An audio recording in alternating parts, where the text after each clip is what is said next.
A challenging climate, strange days, unprecedented times.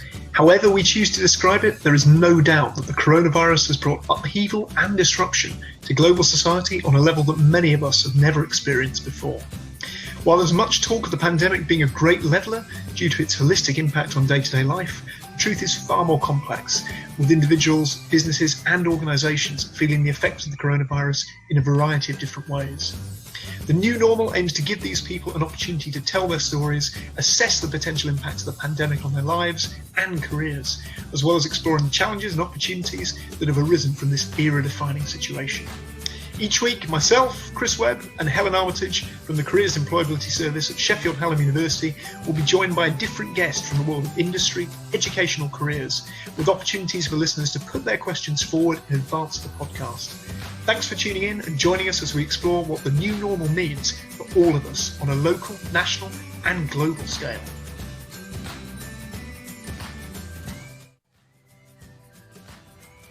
Good morning and welcome to episode 8 of The New Normal. I'm joined as always by my co-host Helen Armitage. Helen, how are you doing this morning?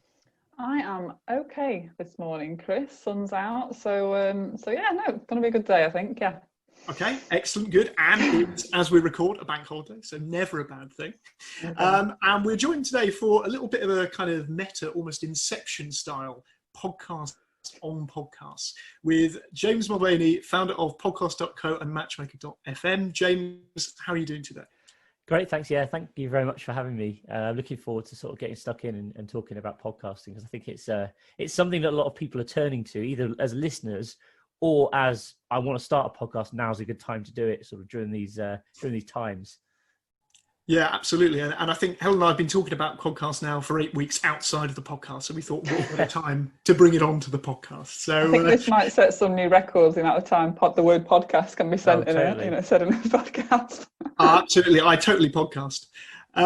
So before we start, let's move on to our typical section of the podcast. Oh, we've done it again. And let's kick off with our Gloombusters, our good news stories for the week. So Helen, what good news stories do you have to share with us this week? Yeah, so I saw quite an interesting article. This was on The Guardian yesterday, and they're calling it a eureka moment, where a lot of intellectual property lawyers are seeing a massive surge in the amount of requests for patents. So people up and down the country have been creating new products, new ideas for the post-COVID-19 world, but also ideas and kind of innovations that they've been sat on for quite a while, and only now during the lockdown have they had the time to actually focus and turn these products and ideas into reality, which I think is absolutely brilliant to hear. You know, the creativity, that entrepreneur that's within us all is really coming out during this time, and it's really showing that we as a nation, we've got those ideas and we're actually turning them into reality. So I think that's brilliant. That, you know, those silver linings that are coming out of the current climate, it's really interesting to see what new products and services are going to be out there when kind of lockdown comes to an end and we do get back to some sort of normality. Yeah, absolutely. I'm going to steal and sort of piggyback on that one a little bit for my one as well, actually, because I've been reading a little bit more about the Fast Start competition from UK Gov and Innovate UK, and just reading about some of the projects that have had some of the £40 million worth of funding, and some really interesting stuff in there. So Elcheese Estates Limited setting up a new virtual farmers market to replace traditional markets, and in fact some of the people around where we live at the moment actually have been doing that with their kind of craft chocolate business, you know, this idea of these virtual craft markets. So people really kind of adapting, volunteering apps, virtual reality teacher training for medical students. So there's some really interesting stuff in there, and as you say, you know, it's good to kind of get an idea of maybe the type of innovation that will sort of hopefully kickstart the economy at the end of all this. James, any good news stories that you have to share with us this week? Well, I think for me, just the sort of slight relaxing of the lockdown rules has been good. It's, as I mentioned to just before we started recording, you know, it's been great to actually go and see friends and have walks, you know, obviously at safe distance, and actually have that kind of social interaction, which I've missed. You know, from a business perspective, I completely agree with what you've both said. I think there's lots of platforms and lots of innovations occurring at the moment, which is really great. And also as well, I think what's going to come out of this for us as a company is actually, you know, we've always traditionally been office based. But actually now looking at things in retrospect of do we actually need to have an office, or maybe we could have an office and just use it just for meetings, that sort of thing. So I completely agree with all those points, and I think you've got to try and draw positives out of the sort of situation as well as negatives, I think. Yeah, absolutely. Okay, then, if we just get started then, James, if you can just kind of kick us off by telling us how COVID-19 and the lockdown has impacted yourself and your work. Yeah, absolutely. So obviously I am founder of podcast.co. I also have another business called radio.co as well. And within podcast.co, we have matchmaker.fm, which we'll probably get onto in a little bit. But these both are companies working in the online broadcasting and tech spaces. So we have platforms which help clients broadcast either live radio or podcasts to the world. Traditionally, as I mentioned just before, we've always had an office. We're based in Manchester City Centre. We have a team of about 33, 34, something like that now. And really historically it's all been office based. We've always hired in-house people who are literally physically at the office. Interestingly, we're in a lucky position. We've actually grown. We moved to remote working really easily because most of what we do is cloud based, and so the actual switchover process was really straightforward. Some people took their computers home or laptops. Some people have set up, nice little desks, and they've even, some people, like I took my office chair home just because I was like, I want somewhere comfortable to sit. But actually it was just been business as usual. We've actually ended up hiring 3 staff during this period to sort of assist with customer success. So sort of tech support queries and sales inquiries. And these people are actually all remote. So they're not in Manchester. We've got one in Canada, one in California, and one in somewhere just outside of Manchester, actually. But traditionally, we'd have always looked to hire these positions in-house. So it's been a big eye opener for us as a business, because actually they've integrated well into the team. They're getting on with the job they're supposed to be doing, and we've really seen very little sort of friction onboarding them, so which is great. So I think as a sort of a company founder, it's given me a different perspective. And I think when we move back into the office, we'll always, I think, keep the office, but I won't necessarily think in future when we're hiring, we need to have someone in-house, physically at the office. I think it will give us a lot more flexibility as to who and where we hire. Yeah, I mean, absolutely. I mean, that sounds absolutely brilliant. And I guess a lot of companies similar to yourself who are kind of predominantly online or virtual already, that switchover has been really smooth and quite seamless. So yeah, that's really positive to it, and especially the growth as well that you're experiencing and hope to experience in the future. Yeah. So maybe for some of our audience that aren't quite familiar with Matchmaker FM, can you just tell us a little bit more about the work that you do, connecting podcasters with potential guests? Yeah, absolutely. So Matchmaker is a really simple concept. When we launched podcast.co, which is a podcast hosting platform, we looked at the space and we thought, how can we add value to this? And what else could we do which other hosts aren't doing? And about 60% of podcasts are based on, interviews or having guests on the show. So we thought it would be great to create a platform where people who are looking to interview experts in different fields, or people who've got interesting stories to tell, kind of can connect together. So we built it like the Tinder for podcasters, which is kind of like a simple little analogy of what it is and how it works. We've had about 3,500 signups in about 3 months. So we launched mid-February. And actually, I think the timing of the launch, because obviously mid-Feb, I think we're still at the stage where, this wasn't kind of kicking off as much as it has in the UK in terms of, I think maybe we weren't really convinced the lockdown was going to happen, or everyone was liking to think it wasn't going to, but obviously now it has. And I think the great thing about Matchmaker is it's allowed people to connect all over the world. So obviously we don't just have a UK audience, we have people who are registered in all sorts of countries, a lot of US, etc. But, we're sort of continuing to grow the audience, and, the next stage will be sort of focusing on different speak languages, etc. But yeah, I think it's come at the right time, because obviously there's more people looking to make connections and do interviews like we're doing today remotely. And also it kind of, for a lot of people, turning to podcasting is a good way of kind of keeping you sane in a sense. I think it's a great way to speak to people you wouldn't have otherwise met. And it's kind of almost replacing that networking that you would normally do in a business sense. You might go to a local networking event or something like that. Whereas nowadays, you can either jump onto Zoom calls with your friends, or you can kind of listen to podcasts, or even actually create a podcast. Yeah, absolutely. I think it's really interesting as well. You were saying about the timing of it then. So kind of February time, I'm constantly thinking, what would have happened if this lockdown had have happened 10 years ago, 15 years ago? It would have been an entirely different scene. And I think you've kind of hit the nail on the head there, that it happened for you around February, and like you said, it's really kind of grown as a result of the lockdown, the current climate that we're in. Yeah, I think it's definitely helped us for sure. Yeah. And as I say, there's more people creating podcasts than there were before. Yeah. That increase has, I think, not just happened because of lockdown. I think there's just been a general uplift in the podcast market over the last few years, and I think we'll talk about that in a bit. But I certainly think because people are kind of focusing on, well, and also a lot of people who want to be guests, they maybe don't have their own podcast. They're looking to grow their personal brands, and they might normally speak at events, for example, but you can't do that now. So, appearing on podcast is another route to kind of get your word out there and sort of tell people about what you do.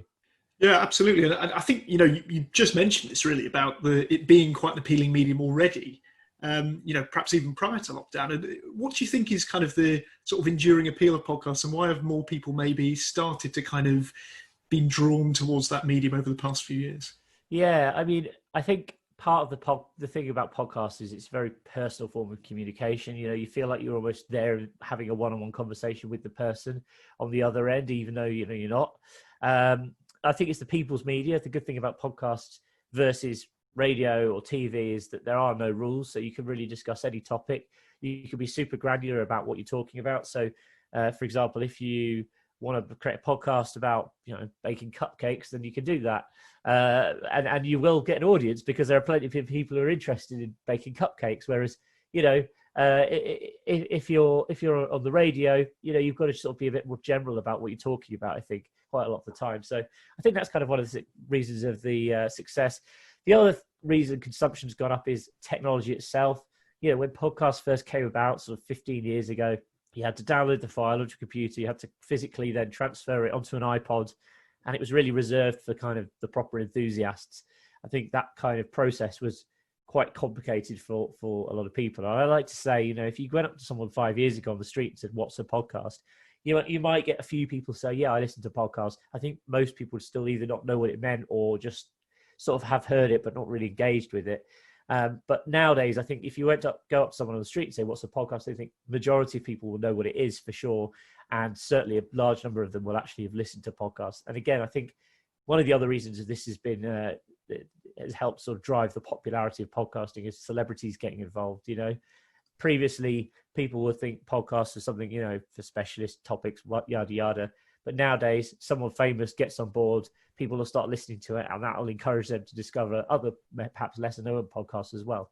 Yeah, I think you're absolutely right, particularly around the kind of niche element. And one of my favourite podcasts is a podcast called Quickly Kevin, Will He Score? It's all about 90s football. It is so obscure. And there are just some wonderful episodes. It's with Josh Widdicombe, the comedian, and a couple of other people. Exactly that. You feel like there's no way on earth that should exist, but it does, and it's wonderful. So completely agree. I think it's an interesting platform. I quite like Jessie Ware's Table Manners, and I was listening to Castaway yesterday with Laura Whitmore, who started a podcast about podcasts, and she was talking about how the structure of Table Manners that Jessie Ware's done is it breaks down any kind of stuffy interview. And I think that's that podcasts in general do that. I mean, Peter Crouch's podcast, it's just banter. It's just laughs through and through. And you wouldn't have those kind of people telling those same kind of stories and acting in that same way in a stuffy studio interview. Absolutely. I think so. There's always someone over their shoulders sort of saying, before they're going on air, saying you can't talk about that and you can do that, blah blah blah.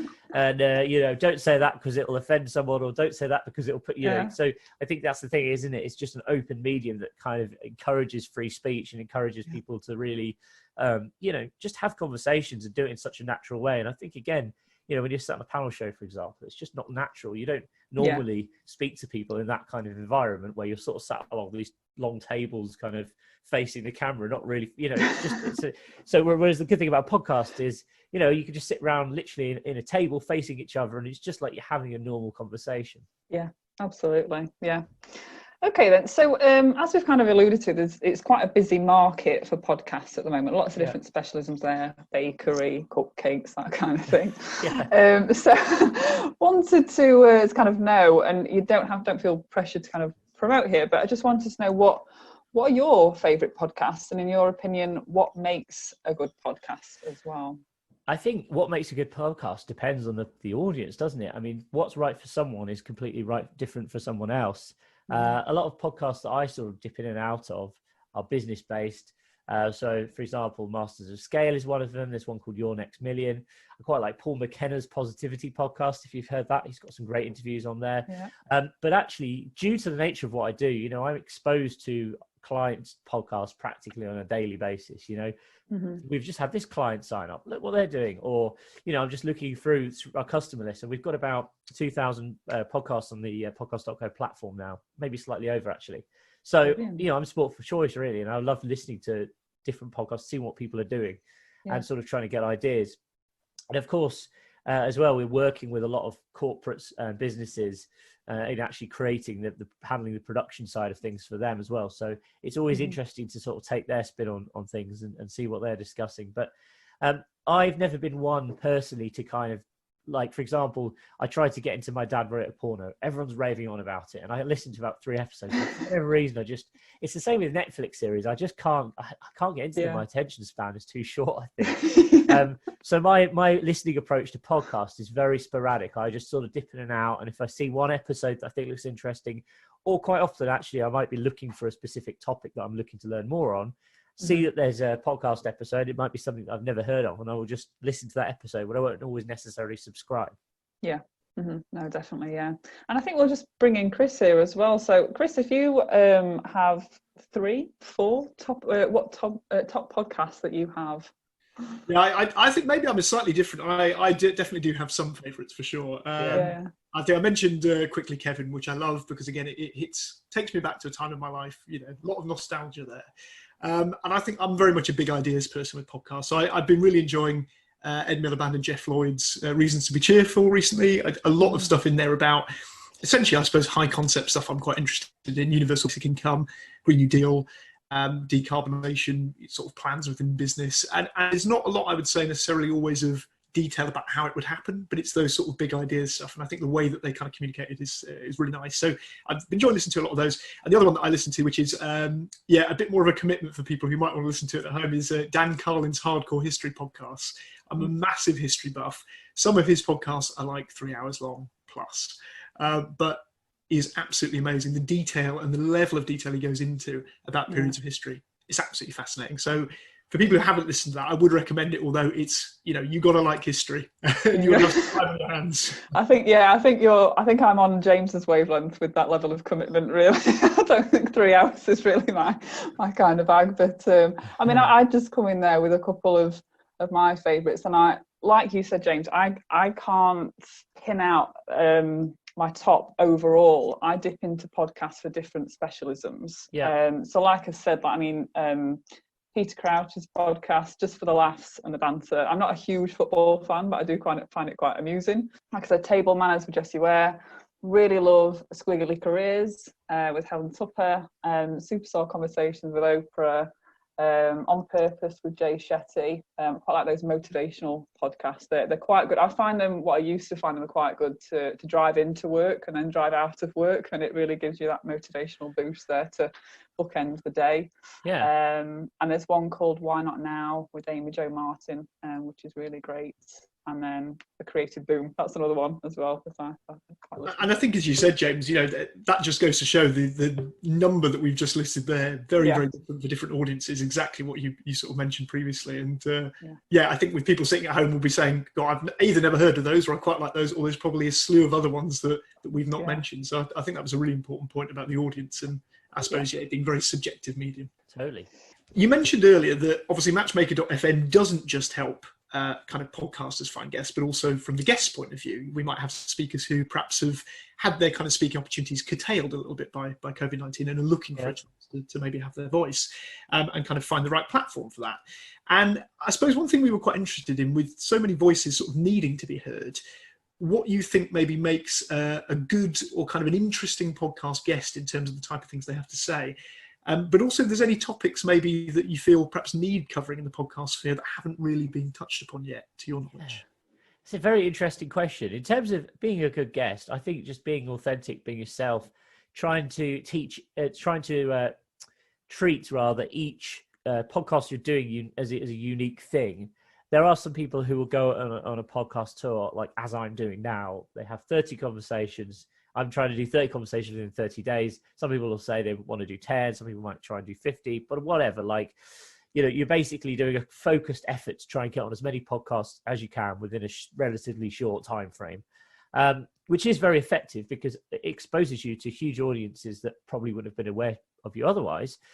So it is a good method to do that. In terms of what makes a good guest, as I say, just try and be sort of yourself. I think try and bring some value to the table in each episode you record, and really react on what the host wants. I think if you've got your kind of pre-prepared spiel, it can get very repetitive for yourself. And also if people start listening to you say the same things on different podcasts, it's not going to be very interesting for the listener as well. So I think you've got to just try and be kind of reactive to each episode, put your own unique spin on each episode. In terms of the categories, what categories are we falling short on? That's a very good question. I don't actually know the direct answer to that. Our outreach for Matchmaker has largely been a lot of business-based people. So we've been looking at like public speakers and authors and founders, CEOs, those type of categories. So we're kind of very rich in terms of that style of stuff. I think the next stage is to sort of broaden our horizon. So we need to look at things like, experts in specific fields. So for example, scientific experts. And I know we actually do have some medical and scientific experts on the platform. Obviously, they're quite in demand at the moment. People want to speak to them and interview them about the COVID situation. But also, potentially other stuff as well. I mean, the sky's really the limit, isn't it? I think as well, it depends on the podcaster. Some podcasters will try and have different guests on each time who've got a really different area of expertise. Other podcasts will basically interview people who are all in the same field. So, for example, I've been on podcasts which are focused just on marketing. I'm really passionate about marketing. So, I'm probably very similar to a lot of the other guests in that they all have some kind of marketing expertise. But then there are others where it's just like, a conversation which is interesting, and each conversation they have is with someone who's completely different, and it could be really anything from someone who's, maybe an athlete through to someone who's running a business through to, someone who is, I don't know, expert in living off the land or something like that, So it can be, again, it really just depends on what that host actually wants from the podcast. Yeah, absolutely, really interesting, and I'm quite interested to see how far it's going to go. Yep. Like you were saying there, the different areas, the specialisms, what hasn't been tapped into. Yeah, I think it's quite an interesting. It'd be interesting, during the current climate and afterwards, how far it will go and how much podcasts will change as well. Will there be new innovations within podcasts? I think that's something to. Well, I mean, my take on that is, they're still quite hard to discover in terms of, the user experience within Apple Podcasts is not great. Spotify have obviously entered the market relatively recently. They've made great efforts to try and gobble up a big chunk of the market. Big news obviously the other day was they've managed to sign an exclusive deal with Joe Rogan. So Joe Rogan's going to Spotify. He's no longer going to be uploading to YouTube. And that's another interesting thing, even though YouTube is not really a podcasting platform, there's still a lot of people who get their podcasts through YouTube. But then again, it's interesting because you look at these big players, the likes of Google, the likes of Apple and Spotify, they're huge companies. They're all investing heavily in this medium right now. And again, Apple were very, very lucky. They had pretty much the market share, the majority of the market share for a very long time, until about 2-3 years ago when it started to dilute across Spotify and Google a bit more. Google are just sort of really starting to up their game. They're kind of obviously starting to take it more and more seriously. But again, I think, Apple really became complacent. They didn't innovate a lot in this space. They could have done, but they just sort of like left it as it was. And it's just, even now Apple Podcasts, they've split it into a separate app, but really it's the same interface that we've seen for years and years on iTunes. They haven't really made it any better. I don't think it's a little bit kind of cleaner than it maybe it used to be, but I still think, there's a lot to be done in terms of allowing people to discover more podcasts and making recommendations based on what you're already listening to, which is kind of pretty much non-existent at the moment within these platforms. Yeah, and I guess as you've sort of alluded to earlier, it's kind of the point, isn't it? You know, the sort of podcast world is all about, you know, someone recommending to somebody else. And I suppose this is, you know, the conversation we've just had is a bit of a call to action, really. You know, we've talked about kind of topics of interest. Well, if you're listening to the podcast now and there's topics we haven't covered on this podcast, get in touch with us. That's exactly the sort of thing that we're looking for. Yeah, absolutely. Okay, then just to kind of wrap this up then, James, finally, what would be your top tips for anyone who is looking to get into podcasting, either during the current climate or at some point in the future? Absolutely. I think start off with, you know, I always recommend to people getting a decent microphone. I think it makes a big difference to your recording. If you don't want to get a mic, make sure you're recording, like, you know, using some headphones or something. Don't try and rely on your built-in microphone in your computer or your laptop, because it just doesn't sound great. So I think that's the first things first. The second thing is actually, don't just jump into it sort of blind and just think, oh, I'm going to just hit record and go. I think it's always good to have a little bit of a strategy as to what your podcast is going to be about and who your audience is, you know, because just because what you want to talk about is interesting to you doesn't necessarily it's going to be interesting to everyone else. So try and think, you know, who's your audience, who you're wanting to engage with. Ultimately, the point of building a podcast and building an audience is to kind of, you know, either educate people or entertain them or inform them or delight them. So, you know, that's kind of these sort of questions you should be asking yourself very early on versus just, you know, turning up one day with your mate in a back room. I saw a funny little clip from some Australian skit show the other day, just saying, like, please don't start a podcast. You know, you might have a spare room that's ready to go, but, you know, no one's interested in your mate Pete and what he's got to say or something like that. So it's quite funny because obviously this is the thing. I think a lot of people are just going into it now without really kind of thinking through exactly what they're trying to achieve. So, you know, important that you have a plan. And then also as well, just start. I think there's too many people who think about doing it for so long and they and about it and won't get too caught up on the actual technicalities of it. It's not actually that hard. Platforms like podcast.co make it really straightforward as well to get, you know, get your podcast out there to all the major distribution channels. So just start because, you know, of course, you know, if you're starting without an audience, you know, you've got to give it time and you've got to persist as well. Like, you can't just release 3 episodes and expect to have millions of people tuning into you, because it just doesn't work like that. You know, so you've got to really see it as a long-term thing that you're going to get it into. Thanst for that, James. Yeah, is that good advice? Yeah. Oh, I think we you know, really resonated with us. You Absolutely, know, Helen and I nodding along with you there. And I suppose to give a little bit of context, which I think some of our listeners might know already, but Helen and I had first planned to do this type of podcast about sort of 8-9 months ago, maybe. Yeah. And very much what you said, the putting off, the starting. And yeah, we found that actually, the tech hasn't been too difficult, but it was also a lot more work than we thought in terms of the strategy and how we were going to set up the podcast. I think guest lists and all those. Yeah, I think that point about knowing your aim for the podcast, what is it you're wanting to get out of it, and the comms plan as well for how you're going to promote it. I think, you know, you can't just expect people, you know, to launch and then on day 2 you've got 50,000 followers. It's exactly it's just not going to happen, is it? So yeah, I think that the thought behind it is as equally as important as the making it happen, you know. Yeah. Interestingly, you know, a lot of people still will ask me, oh, is it too late to start now? And I still think there's a big opportunity. You know, there's about 1 million podcasts up now. I think both Spotify and Apple have announced they have 1 million, which actually, when you compare like the number of YouTube channels or Instagram accounts, still quite a small number. So there is still opportunities there. And, you know, but as I say, but also you have to have a little bit of a plan in place and try and kind of come up with some unique idea and a structure to the show as well. It always helps. Oh, fantastic. Well, thank you so much, James. Some really, really useful advice there for anyone who's been listening to this and thinking, hey, I might want to get involved as well. So thanks so much for joining us on the podcast today, James. Very best of luck with, I think, how many more podcasts have you got to meet your target of 30? Well, this is, I think, number 21 or 22. So I'm nearly there. I think I've got 3-4 today. So I'm hoping I'm going to basically be there by the end of this week, which will have actually been 1 month. So that's good. Wow, fantastic. 30 and 30, fantastic achievement. Yeah. Fingers crossed that you get through to the final sort of 8 or 9.